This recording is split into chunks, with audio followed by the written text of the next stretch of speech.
సందర్భం వచ్చినప్పుడు, పరిస్థితులు మనిషి యొక్క హృదయాన్ని నొప్పించే సమయంలో తనలో ఉన్నటువంటి అతిశయాన్ని బయట పెట్టేటప్పుడే ఈ తలలో వెంట్రుకను తీసుకొస్తాడు. మాటల్లో ఏమంటాడో తెలుసా? నా తలలో ఊడిపోయిన వెంట్రుకతో సమానం మీరు అంటారు. దాని అర్థం ఏంటి? ఆఫ్టర్ అని అర్థం. అంటే నీ వెంట్రుకని నువ్వు చాలా తేలికగా మాట్లాడతావు సందర్భాన్ని బట్టి, కానీ నువ్వు ఒకటి గుర్తుపెట్టుకో, ఇదే వెంట్రుకకు చాలా విలువనిస్తావు. ఈ వెంట్రుక ఊడిపోతుందని తెలిస్తే దీనికోసం లక్షలు ఖర్చు పెట్టేవాళ్ళు ఉన్నారు, తల మీద వెంట్రుక ఊడిపోకుండా ఉండటానికి. కొంతమంది దానికోసం రకరకాల ఇగ్గులు కొనుక్కుని పెట్టుకుంటారు వెంట్రుకలు ఊడిపోతే. అంటే సందర్భాన్ని బట్టి ఆ వెంట్రుక యొక్క ప్రత్యేకత, ప్రాధాన్యత ఉంటుంది. స్త్రీలు సకల సంపదల కన్నా, ఒంటి మీద ఉన్న బంగారం కన్నా వాళ్ళ తల మీద ఉన్న వెంట్రుకకు చాలా ప్రాధాన్యతనిస్తారు. ఆ తలను దువ్వుకుంటారు, దాన్ని రకరకాల రీతులలో జడలు అల్లుకుంటారు, వారి పిల్లలకు కూడా జడలు అల్లుతారు, అల్లిస్తారు. కానీ నేను ఒక మాట అడుగుతా, ప్రతిరోజు తల దువ్వుకుంటున్నావు, ప్రతిరోజు జడ వేసుకుంటున్నావు, ప్రతిరోజు నీ జుట్టు ఎంత ఊడిందో చూసుకుంటున్నావు, ఎంత ఉందో కూడా కొల వేసుకుంటున్నావు. అంచనా ప్రకారం నేను అంటాను, ఇప్పటికి ఇన్ని సంవత్సరాల నుండి తల దువ్వుకుంటున్నావే, ఇప్పటికి ఊడిపోయిన వెంట్రుకలు ఎన్ని? లెక్క ఉందా నీ దగ్గర? ఎన్ని వెంట్రుకలు ఊడిపోయినాయో తెలుసా నీకు? తెలియదు. సరే, అవి పోయినాయి కదా పాస్టర్ గారు, ఏమి లెక్క ఉంటుందని మీరు అనొచ్చు. సరే, ఉన్న వెంట్రుకలు ఎన్ని ఉన్నాయో తెలుసా నీకు? తెగ మురుసుకుంటున్నారు మరి వాటిని చూసి, తెగ బాధపడిపోతున్నారు, నా తల అంతా ఊడిపోతుందని. కాదా నాన్న?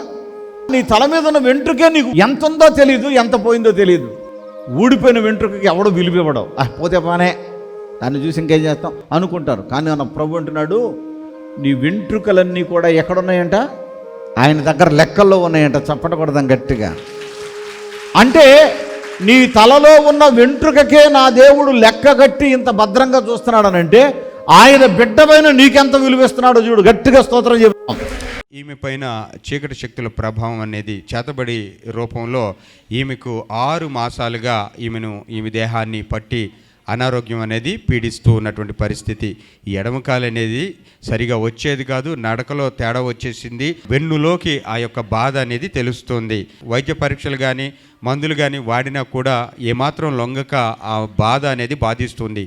కారణం ఏంటంటే చేతబడి శక్తులు నా మీద ప్రయోగించారు పలానా వాళ్ళని చెప్పేసి ఈమెకి తెలిసి వచ్చింది. అట్లాంటి పరిస్థితుల్లో ఈ యొక్క పాలకొల్లో జరుగుతున్న పరిశుద్ధాత్మ అభిషేక అంజూర పండుగలో పాల్గొని ఆ శక్తుల ప్రభావం నుంచి నాకు విడుదల కలగాలి, దేవా నీవే నన్ను స్వస్థపరిచినైనా, ఇదిగో తైలములతో అభిషేకించబడుతున్నాను, నన్ను విడిపించి నన్ను స్వస్థపరిచినైనా మధురకానికి సమర్పించుకుంటానయ్యా అని చెప్పేసి వీరు తీర్మానం చేసుకుని దైవజనులు క్రీస్తు రాయబారి గారి చేతుల మీదుగా తైలములతో అభిషేకించబడ్డారు. వారు ప్రార్థించి ఇచ్చిన అంజూర ఫలాన్ని విశ్వాసంతో ఈ స్థలం ముందు భుజించారు. దేవాది దేవుని దయలో 6 మాసాలుగా ఈమెను పట్టి పీడిస్తున్నటువంటి ఆ యొక్క చేతబడి శక్తుల ప్రభావం నుంచి విడిపించబడిన వారై ఈ రోజున ఆరోగ్యం పొందుకొని దేవుని యొక్క సన్నిధిలో సాక్ష్యం పంచుకొని ఇంకా తాను అనుకున్న మొక్కుబడి ప్రకారంగా మధురకానుక చెల్లించుకుని ఉన్నారు. దేవునికే మహిమ కలుగును గాక. పరిశుద్ధాత్మ అభిషేక అంజూర పండుగ జరుగు స్థలముల వివరములు. పాలకొల్లులో మే నెల 21వ తేదీ గురువారం ఉదయం 8 గంటల నుండి జరుగును. స్థలం కిరాణా మర్చెంట్ అసోసియేషన్ బిల్డింగ్, బస్టాండ్ వెనుక, శ్రీనివాస డీలక్స్ రోడ్, పాలకొల్లు. వినుకొండలో మే నెల 21వ తేదీ గురువారం ఉదయం 8 గంటల నుండి జరుగును. స్థలం గంగినేని గార్డెన్స్, నరసరావుపేట రోడ్, పల్నాడు జిల్లా. పెద్ద డోర్నాలలో మే నెల 21వ తేదీ గురువారం ఉదయం 8 గంటల నుండి జరుగును. స్థలం కల్వరి స్వస్థతశాల, పోస్టాఫీస్ వెనుక, కర్నూలు రోడ్, పెద్ద డోర్నాల. ఆదోనిలో మే నెల 21వ తేదీ గురువారం ఉదయం 8 గంటల నుండి జరుగును. స్థలం international function hall, 2 town police station ప్రక్క రోడ్, ఎస్కేడి కాలనీ, ఆదోని. ఏలూరులో మే నెల 24వ తేదీ ఆదివారం మధ్యాహ్నం 2 గంటల నుండి జరుగును. స్థలం Shubhalekha convention, Kandrikagudem centre, Chintalapudi road, Eluru. రాజమండ్రిలో మే నెల 25వ తేదీ సోమవారం ఉదయం 8 గంటల నుండి జరుగును. స్థలం Lutheran church ground, Jampeta, church gate, Apsara theatre దగ్గర, రాజమండ్రి. అనంతపురంలో మే నెల 25వ తేదీ సోమవారం ఉదయం 8 గంటల నుండి జరుగును. స్థలం Shri Padmavathi function hall, old Ramana Ramesh theatres, old town, Anantapur. నూజివీడులో మే నెల 26వ తేదీ మంగళవారం ఉదయం 8 గంటల నుండి జరుగును. స్థలం కృష్ణా విలాస్ ఫంక్షన్ హాల్, బంగినపల్లి తోట, Krishna Vilas Nagar, opposite Saint Thomas high school road, Nuzvid. భీమవరంలో మే నెల 27వ తేదీ బుధవారం ఉదయం 8 గంటల నుండి జరుగును. స్థలం Lutheran high school ground, municipal office దగ్గర, భీమవరం. నరసరావుపేటలో మే నెల 27వ తేదీ బుధవారం ఉదయం 8 గంటల నుండి జరుగును. స్థలం Paradise function hall, Ravipadu road, hotel 6 ఎదురుగా, నరసరావుపేట, పల్నాడు జిల్లా. బాపట్లలో మే నెల 28వ తేదీ గురువారం ఉదయం 8 గంటల నుండి జరుగును. స్థలం ఎంఎస్ఆర్ కళ్యాణ మండపం, జమ్ములపాలెం రోడ్, బాపట్ల. మొగల్తూరు దగ్గరున్న చేరేపాలెం నుంచి వీరు రావడం జరిగింది. తన యొక్క చిన్న కోడల్ని వెంట పెట్టుకుని ఈ సహోదరి పాలకొల్లులో జరుగుతున్న పరిశుద్ధాత్మ అభిషేక అంజూర పండుగలో పాల్గొనేందుకు వచ్చి ఉన్నారు. దైవజనుల చేతుల మీదుగా అంజూర ఫలాన్ని అందుకుని భుజించడం జరిగింది. అప్పటికి ఆమెకి 3 ఏళ్లుగా బిడ్డలు లేరు. దేవుడు బిడ్డలను ఇస్తాడన్న ఆశతో వీరు వచ్చారు. ఆ సహోదరి కన్సీవ్ అవడం జరిగింది. నెలలు నింపబడగా దేవాది దేవుని మహాదయలో తన కడుపును పుట్టినటువంటి మగబిడ్డను తీసుకుని వచ్చి మన మధ్య సాక్షిగా నిలిచారు ఈ సహోదరి యొక్క చిన్న కోడలు. గట్టిగా చప్పట్లు కొట్టి దేవుని స్తుతిద్దాం. అలాగే తన గర్భాన్ని పండించిన ఆ దేవాది దేవునికి సాక్ష్యం ఇచ్చి మహిమపరుస్తూ ఒక టీవీ కార్యక్రమానికి స్పాన్సర్ చేసుకునేందుకు ఈ రోజున వీరు రావడం జరిగింది. తన యొక్క పెద్ద కోడలు విషయంలో కూడా ఆమెకు వివాహమై 12 ఏళ్ళు అవుతుందట. వీళ్ళ పెద్ద కోడలను వెంట పెట్టుకుని రావడం జరిగింది. ఆమె విశ్వాసంతో వచ్చారు. దైవజనుని ఎదుట నిలిచి తైలం పోసి అభిషేకించగా వారు ప్రార్థించి ఇచ్చిన అంజూర ఫలాన్ని విశ్వాసంతో భుజించగా దేవాది దేవుని దయలో ఆమె కన్సీవ్ అయింది.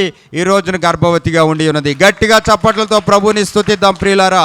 పరిశుద్ధాత్మ అభిషేక అంజూర పండుగ జరుగు స్థలముల వివరములు.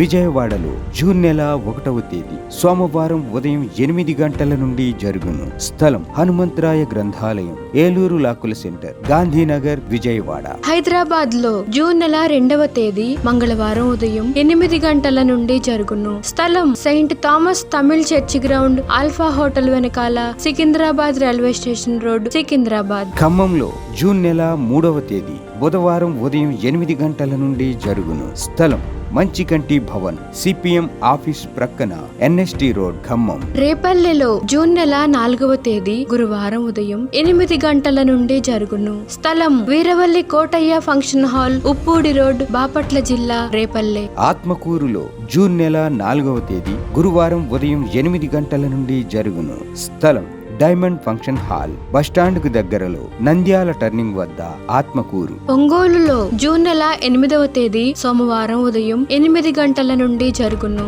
స్థలం కాపు కళ్యాణ మండపం, బస్టాండ్ దగ్గర, ఒంగోలు. నెల్లూరులో జూన్ నెల 9వ తేదీ మంగళవారం ఉదయం 8 గంటల నుండి జరుగును. స్థలం జిపిఆర్ గ్రాండ్, ముత్తుకూరు గేటు దగ్గర, మినీ బైపాస్ రోడ్, నెల్లూరు. నంద్యాలలో జూన్ నెల 10వ తేదీ బుధవారం ఉదయం 8 గంటల నుండి జరుగును. స్థలం JK function hall, Salim Nagar, municipal office దగ్గర, నంద్యాల. కర్నూలులో జూన్ నెల 11వ తేదీ గురువారం ఉదయం 8 గంటల నుండి జరుగును. స్థలం వైఎంసీఏ గ్రౌండ్, రాజ్ థియేటర్ ఎదురుగా, ఆర్ఎస్ రోడ్, కర్నూలు. అడ్డాడలో జూన్ నెల 14వ తేదీ ఆదివారం ఉదయం 9 గంటల నుండి జరుగును. స్థలం సిలువ మిషన్ స్వస్థతశాల, గుడివాడ పామర్రు మధ్యలో, అడ్డాడ. తాడేపల్లిగూడెంలో జూన్ నెల 15వ తేదీ సోమవారం ఉదయం 8 గంటల నుండి జరుగును. స్థలం Renuka function hall, flyover bridge ఎదురుగా, కొండయ్య చెరువు రోడ్, కడగట్ల, తాడేపల్లిగూడెం. వైజాగ్ లో జూన్ నెల 16వ తేదీ మంగళవారం ఉదయం 8 గంటల నుండి జరుగును. స్థలం సుబ్బలక్ష్మి కళ్యాణ మండపం, శ్రీకన్య థియేటర్ ఎదురుగా, railway new colony, Subbalakshmi Nagar. కాకినాడలో జూన్ నెల 17వ తేదీ బుధవారం ఉదయం 8 గంటల నుండి జరుగును. స్థలం universal community hall, Gandhinagar, Mohammed Ali street, Kakinada.